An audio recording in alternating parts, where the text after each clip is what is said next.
estudantes! Eu sou a professora Kedma Santos e estou aqui para mais uma aula de matemática para os quintos anos, é lógico. Hoje, aula suave, aula tranquila, a gente vai conversar sobre divisão.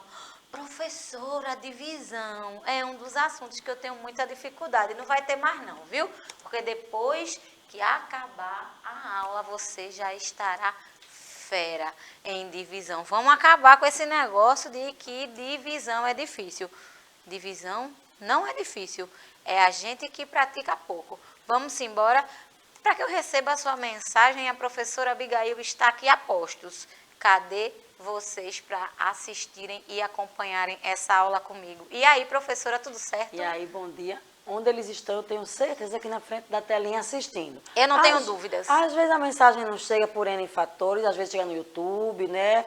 Podem mandar lá também, que a professora Kedma sempre olha para estar aqui comentando. Mas se você comentar agora, vai deixar duas professoras extremamente felizes, porque além de você assistir, a gente quer que você participe. Então, eu estou aqui a postos, vamos dividir, Repartir. Compartilhar. Olha aí, equipe afinada, hein? E para completar, né, esse grande time, calma, não fique triste não, eu sei que deu treta pra gente, mas vamos seguir a vida, né? A gente não ganhou a Copa, mas vai aprender divisão, que é tão importante quanto. Uma pena, né, gente? Mas vamos seguir em frente.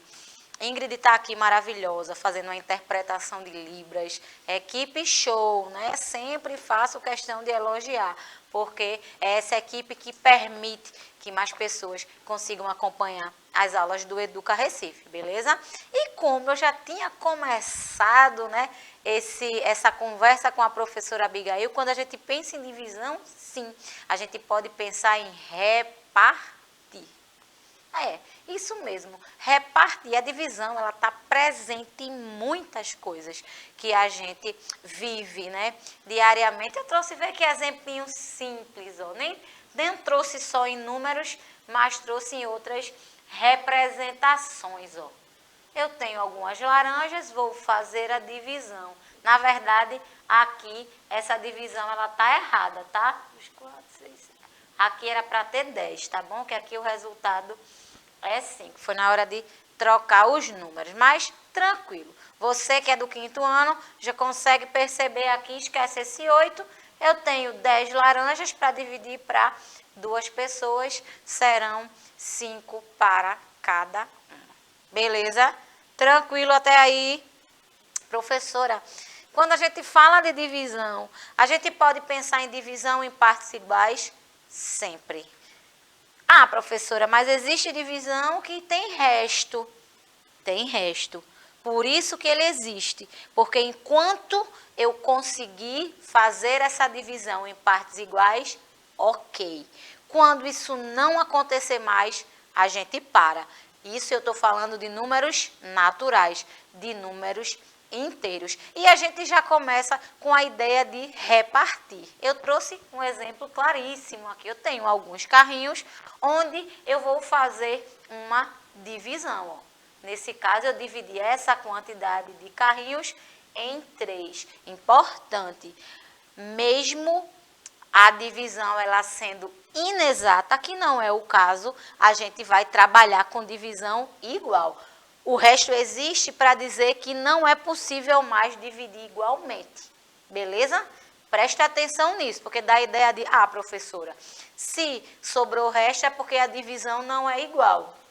A divisão, para ela acontecer, para a conta continuar acontecendo, eu preciso dividir em partes iguais.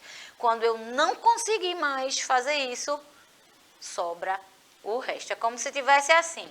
Eu tenho aqui no caso 9, mas se eu tivesse 10 carros para dividir por 3, daria 3 carros para cada um, mas sobraria um carro, que lógico que eu não quebraria ele em 3 pedaços para fazer uma divisão exata. Isso a gente faz com números racionais, tá? Quando a gente faz uma divisão com números naturais e racionais. No caso de hoje, a gente só vai falar de números naturais.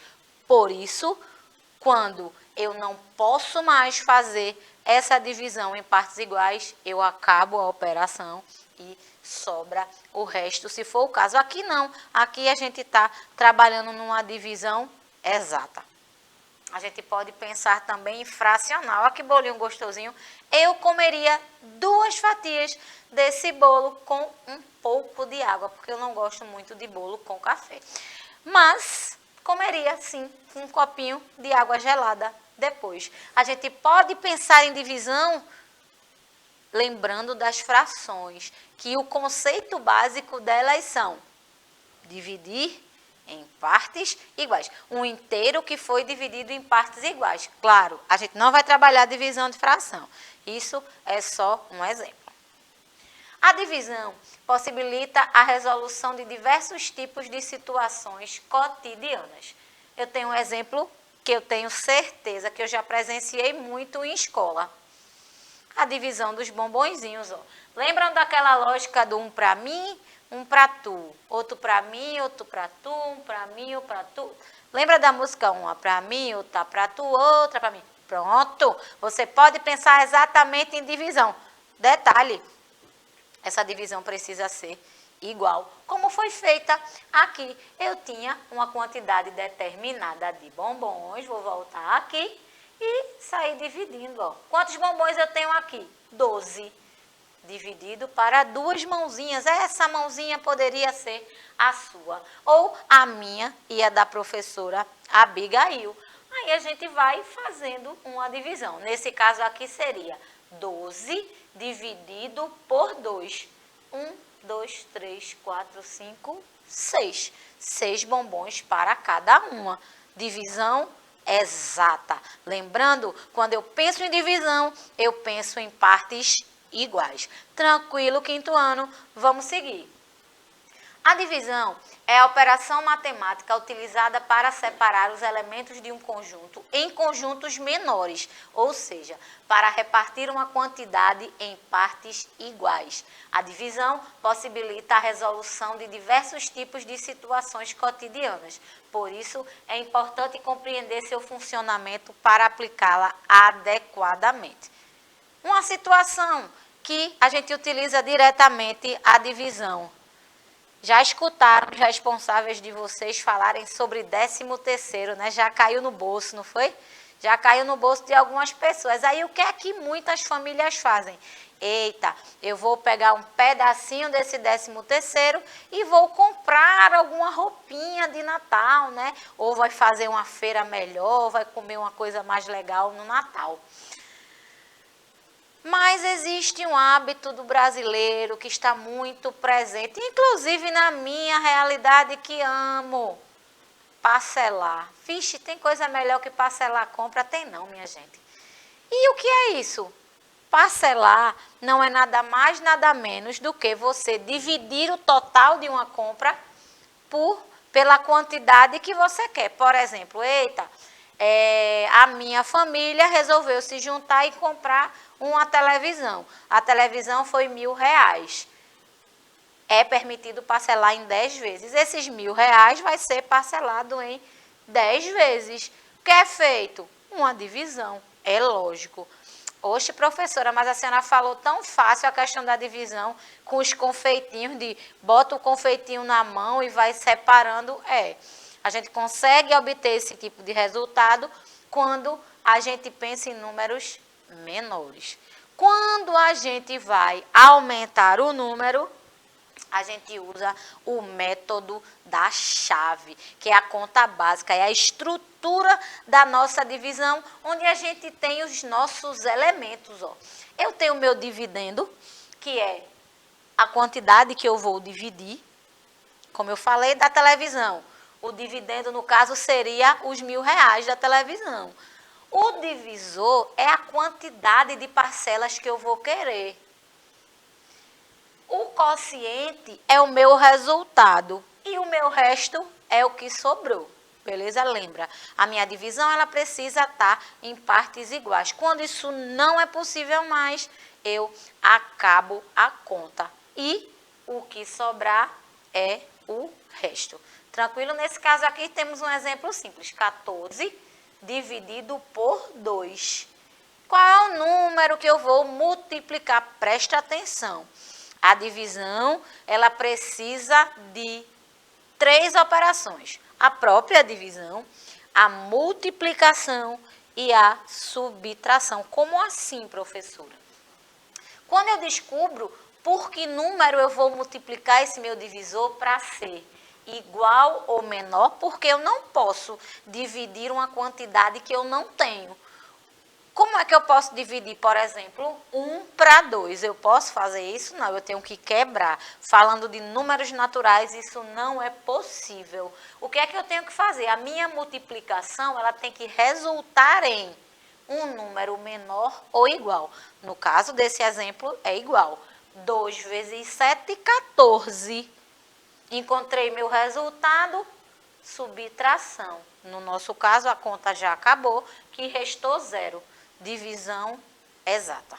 Se sobrou o resto, divisão inexata. Não será o caso da nossa aula de hoje, beleza? E eu já venho automaticamente com um problema simples para você resolver junto comigo, claro. Manda o teu recado para mim, que a professora Abigail está ali a postos. Para realizar uma gincana, a escola irá dividir 36 alunos em 6 grupos. Quantos alunos ficarão em cada grupo? Dinâmica que acontece muito em escola, né? Eita, a professora vai dividir a sala em grupos. Já presenciei muito isso. Em quinto ano, eu quero ficar com a minha amiga, eu quero ficar com o meu grupo. Isso acontece demais, né, em grupo. Aí, às vezes, o professor, para evitar esse tipo de coisa, ele faz, vamos dividir em números. Aí ele faz assim, não são os 6 grupos, aí você é número 1, você é número 2, até chegar ao número 6, aí depois vai repetindo. Quem tiver os números iguais, fica num grupo só, beleza? Isso acontece demais. Aqui a gente não vai fazer isso, né? Eu não tenho uma quantidade de alunos suficiente para fazer a divisão em grupos. O que é que eu vou fazer? Método da chave. Professora, a senhora me falou em multiplicação. Eu posso dividir 36 por 6? Claro que eu posso. E qual é o número que eu vou utilizar? Que o resultado, ele é igual ou menor que 36? Importante saber de multiplicação. A gente acha o número 6. 6 vezes 6, 36. Ó. Eu já venho imediatamente para fazer a minha subtração. 36 menos 36, 0. Acabou minha conta. E quantos alunos eu tenho em cada grupo, gente? 6 pessoas. Lembra, o meu quociente é o resultado da minha operação. 6 pessoas em cada grupo. Tranquilo? Beleza, belezinha? Vamos continuar. A diretora de uma escola irá dividir 492 livros em 12 prateleiras. Quantos livros ela irá colocar em cada prateleira? Como é que isso vai acontecer? Professora, tem 2 dígitos, o que é que eu vou fazer? Nada. Você vai achar o mesmo quociente e multiplicar igualmente. Eu posso já ir dividindo 492 por 12? Na calculadora posso, pelo método da chave, a gente tem que ir por partes. Nesse caso, eu vou começar pelo 49. 49 por 12. Qual é o número que eu vou multiplicar por 12, professora, que vai dar 49 ou menos? Qual é o número? 4. 4 vezes 12, 48. 49 menos 48, 1. Acabou a conta? De jeito nenhum, porque ainda tem o número 2 ali para a gente fazer. Coloquei o 2, posso dividir 12 por 12? Oxe, professora, isso é que é uma divisão boa de fazer, porque será 1 para cada. É isso? Claro que é. 12 vezes 1, 12. Menos 12, nada. Acabou a nossa conta. Então, quantos livros ficarão em cada prateleira? 41 livros. Tranquilo? Professor, eu achei meio complicado. Não, é só questão de prática. E detalhe, eu venho falando sempre, treina muito multiplicação, que fica tudo mais tranquilo de fazer. Olha essa é um docinho. Numa biblioteca, tinham 639 livros que precisaram ser divididos em 3 estantes. Não é prateleira, é estante. Com quantos livros ficarão cada estante? Essa é mais fácil, né? Um algarismo só. Eu vou algarismo por algarismo, eu vou até botar ela toda. Opa. Vou botar ela toda aqui, ó. Eu posso dividir 6 por 3? Posso. Então, eu posso começar com um algarismo só, beleza? Ó, 6 dividido por 3, 2. 3 vezes 2, 6. 6 menos 6, 0. Tem número ainda para fazer? Tem. Número 3. 3 dividido por 3, 1. 3 vezes 1, 3. Menos 3, 0. Eu ainda tenho um número quinto ano. Tenho o 9. 9 dividido por 3, 3. 3 vezes 3, 9. Menos 9, 0. Faz por parte, gente. Não se estressa, não se aperreia. No nosso caso aqui, o resultado foi 213 livros em cada estante, beleza? A divisão, ela serve para a gente dividir em partes, tá? Olha aqui, essa é maravilhosa. Está bem de acordo com a realidade da gente, que é brasileira e não pode comprar as coisas à vista, né? Pouquíssimas pessoas têm essa capacidade financeira. A gente, para conseguir as coisas no trabalho com muito aperto, a gente parcela mesmo. E o importante é não ficar devendo. João comprou uma televisão por R$ 1.560 e dividiu o valor total em 10 prestações. Quanto custará cada prestação? Mesma lógica, gente. Ó, eu não posso dividir 1 para 10, né? Então, eu faço essa troca. 15 por 10. 10 vezes 1, 10. 15 menos 10, 5. Tem número ainda? Tem. O 6. 56 por 10, professora. 5. 10 vezes 5, 50. 56 menos 50, 6. Eu tenho um 0 ali, que eu preciso utilizar. 60 por 10. Oxi, dá 6. 6 vezes 10, 60. Menos 60, 0. Quanto custará cada parcela? R$ 156. Beleza? Tranquilo até aí? É facinho. Professora, a senhora fazendo mas na prática é outra. Não é não. Vai fazendo por partes, vai fazendo com números menores. Na medida que você vai praticando, aí você consegue realmente fazer com mais facilidade. Mas é como eu sempre digo a vocês, vocês precisam praticar. A FIFA anunciou que as seleções estão liberadas para convocar até 26 jogadores na Copa de 2022. Sabendo que em campo são 11 atletas, quantos times é possível formar com o total de jogadores? Vou fazer essa bem rapidinho. Ó. Não são 11 jogadores em campo? 26 por 11. 11 vezes 2, 22. 26 menos 22, 4. Eu posso montar um time com 4 sabendo que é para estar 11 em campo? Não. Acabou a minha conta. Então, eu posso dizer que nesses 26 jogadores, posso montar 2 times e sobrarão 4. Beleza? Vou deixar a hora do registro aqui, mas antes eu vou agradecer a presença da professora Abigail. Professora, muito obrigada. Eu que agradeço. Sei que eles estão em casa praticando, por isso que a mensagem não chega, mas estão aí. Não tenho dúvidas disso. A hora do registro é fácil. João comprou um sofá, ele tinha comprado uma TV, agora ele vai comprar um sofá com o 13º, agora no final do ano. Comprou um sofá por R$ 848. Dividiu este valor em 4 prestações. Qual será o valor de cada prestação? Fácil, tranquila para ninguém errar. Tira uma foto, printa e me dá tchau, porque a aula por hoje acabou. Mas eu espero, claro, te encontrar numa próxima oportunidade. Fiquem bem, fiquem em paz. Tchau, tchau.